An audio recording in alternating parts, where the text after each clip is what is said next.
Hi everyone, here we've got ARCHOS Core 57S and let me show you how to set the screen timeout on this device. So first of all, let's open the list of apps and let's find and open the settings.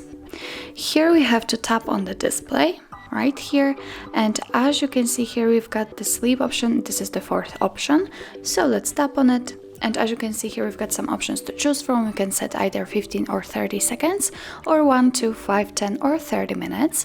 Now we've got 1 minute applied, but in order to change it, simply tap on the time you want to use. For example, 10 minutes. Let's tap on it, and as you can see, it immediately changes, so it means that from now on, after 10 minutes of inactivity, this device will black out. So that's all. This is how to set the timeout in your ARCHOS Core 57S. Thank you so much for watching. If you find that this video was helpful, please hit the subscribe button and leave the thumbs up.